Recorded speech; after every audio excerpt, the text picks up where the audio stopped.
حتی یبدو بیاض ابطیہ، یہاں تک کہ آپ کے بغل کی سفیدی دکھائی دیتی، یہاں تک کہ بغل کی سفیدی دکھائی دے دیتی. کیا کہہ گئے؟ اپنے پہلوؤں سے الگ رکھتے، اپنے جو پہلو ہے، جو پیٹ کے حصے ہیں اس سے اپنے ہاتھوں کو سجدے کی حالت میں نہیں چپکاتے. یعنی زمین پہ جب ہاتھ اللہ کے نبی صلی اللہ علیہ وسلم رکھتے تو ہاتھ کو پھیلا کے رکھتے، کھلا کھلا رکھتے، اپنے جسم کے اعضاؤں سے چپکاتے نہیں تھے. اب یہی چیز جہاں مردوں کے لیے ہے، یہی عمل خواتین کے لیے بھی ہے.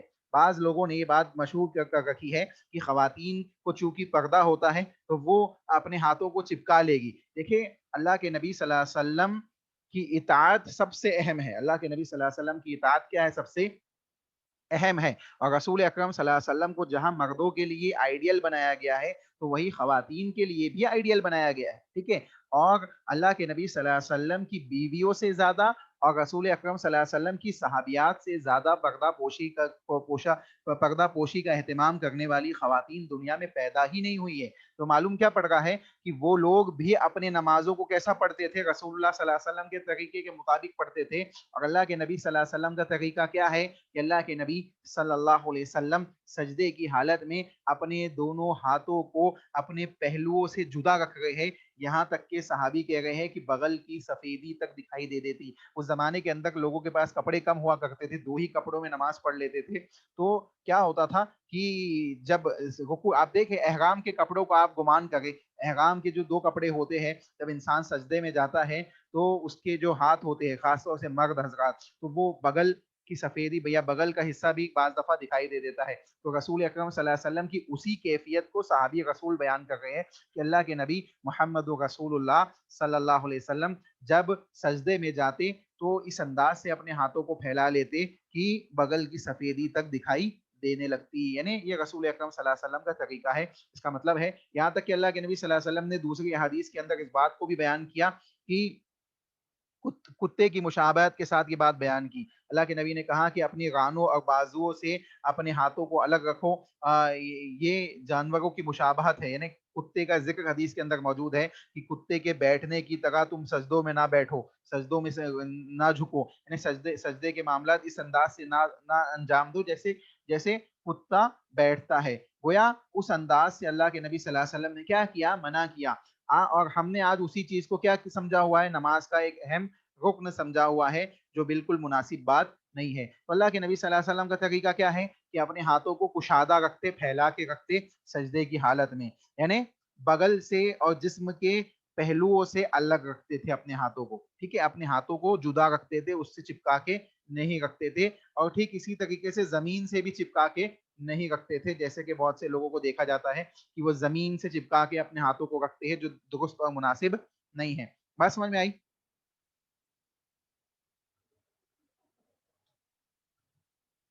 جی بات سمجھ میں آئی؟ جی کوئی سوال ہے کسی کا؟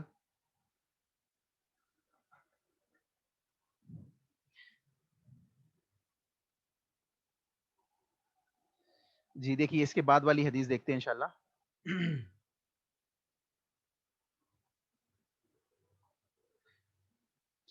جزاک اللہ خیر. دیکھیے اس کے بعد والی حدیث ہے حدیث نمبر 284. ٹھیک ہے. ٹائم 6 منٹ باقی ہے، ایک حدیث پڑھ لیجئے انشاءاللہ، پھر آپ کو چھٹی دے دیں گے. ٹھیک ہے. وعن البراء بن عازب رضی اللہ تعالی عنہ قال قال رسول اللہ صلی اللہ علیہ وسلم. براء بن عازب رضی اللہ تعالیٰ عنہ حدیث کے راوی ہے، کہتے ہیں کہ اللہ کے نبی صلی اللہ علیہ وسلم نے ارشاد فرمایا اذا سجدت فضع کفیک وارفع مرفقیک. رواہ مسلم. صحیح مسلم کی حدیث ہے. رسول اکرم صلی اللہ علیہ وسلم ارشاد فرماتے ہیں کہ حضرت براء بن عازب حدیث کے راوی ہے، کہتے ہیں کہ اللہ کے نبی صلی اللہ علیہ وسلم نے ارشاد فرمایا جب تو سجدہ کرے تو اس وقت اپنی ہتھیلیوں کو زمین پر ٹکا دے اور اپنی کوہنی کو اوپر اٹھا لے.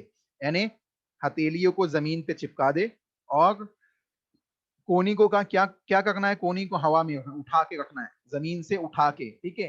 اب دیکھیں کتنے آپ کو لوگ ملیں گے جو کونی اور بغل چپکا لیتے ہیں، بغل کو بالکل چپکا لیتے ہیں اور کونی کو زمین پہ رکھ دیتے ہیں، زمین پہ رکھ دیتے ہیں.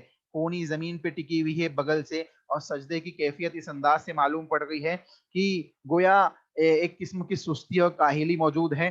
یا سجدے کی حالت میں سونے کی کوشش کی جا رہی ہے. تو رسول اکرم صلی اللہ علیہ وسلم کا یہ طریقہ نہیں ہے. اللہ کے نبی صلی اللہ علیہ وسلم کیا کر رہے ہیں؟ اپنے ہاتھوں کو پھیلا کے بھی رکھ رہے ہیں اور کونیوں کو الگ سے اوپر رکھنے کا بھی حکم دیا کہ الگ سے کونیوں کو کیا کرو اوپر رکھو اور ہتھیلیوں کو زمین سے ٹکا کے رکھو.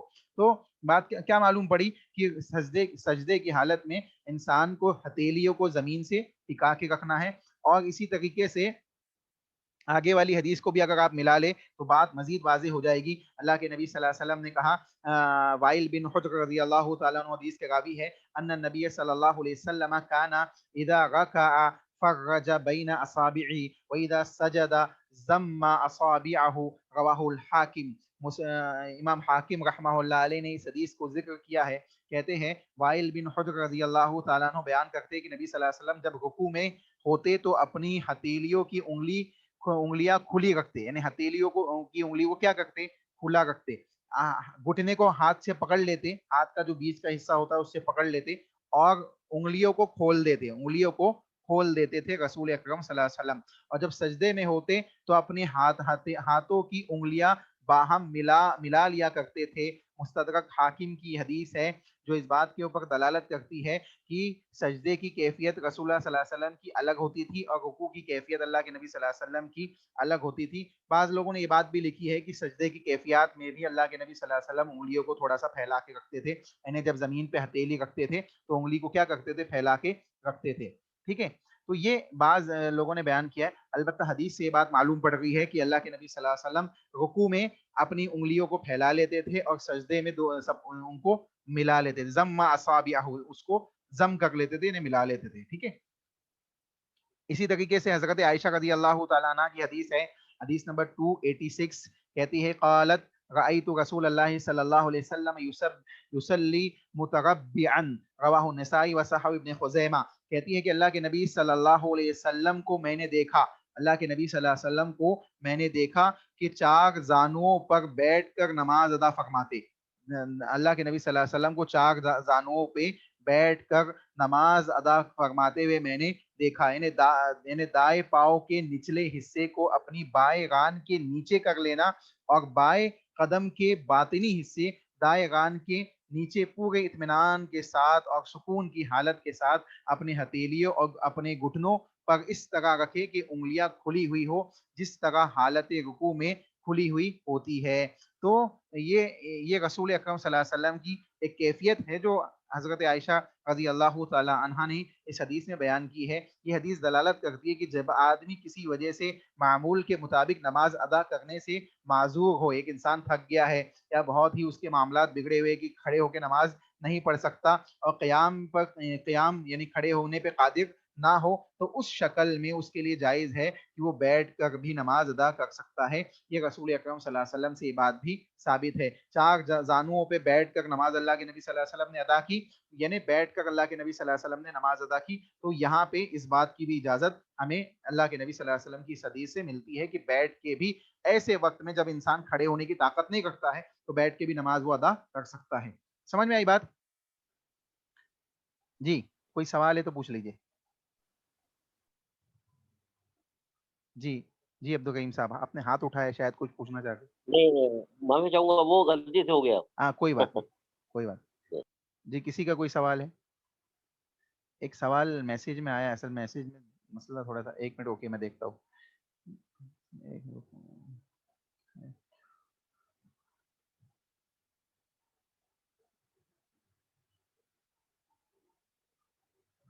دیکھیے اللہ کے نبی صلی اللہ علیہ وسلم سے سجدے کے سلسلے میں یا رکوع کے سلسلے میں کوئی الگ طریقہ خواتین کے لیے ثابت نہیں ہے. لوگ کیا کہتے ہیں اس پہ مت جائیے، لوگ اپنی تعویلات پیش کرتے ہیں. حالانکہ رسول اللہ صلی اللہ علیہ وسلم سے خواتین کی نماز کا طریقہ الگ سے ثابت نہیں ہے کہ خواتین کے لیے کوئی مخصوص طریقہ اللہ کے نبی نے الگ سے بتلایا ہو. تو جو طریقہ رسول اللہ صلی اللہ علیہ وسلم کا ہے وہ مردوں کے لیے بھی ہے، وہی طریقہ خواتین کے لیے بھی ہے. اللہ ہمیں اس کی صحیح سمجھ عطا فرمائے. اللہ سے دعا ہے کہ جو باتیں ہم نے سنی ہیں کتاب و سنت کی روشنی میں، اس کے مطابق ہمیں اپنی زندگیوں کی اصلاح کرنے کی توفیق عطا فرمائے اور اللہ اس کے رسول کی اطاعت کے ساتھ اپنے معاملات کو اپنے اعمال کو صحیح اصلاح کرنے کی توفیق عطا فرمائے. دعا پڑھیے. سبحانک اللہم ربنا وبحمدک اشہد ان لا الہ الا انت استغفرک واتوب الیک. السلام علیکم ورحمۃ اللہ وبرکاتہ.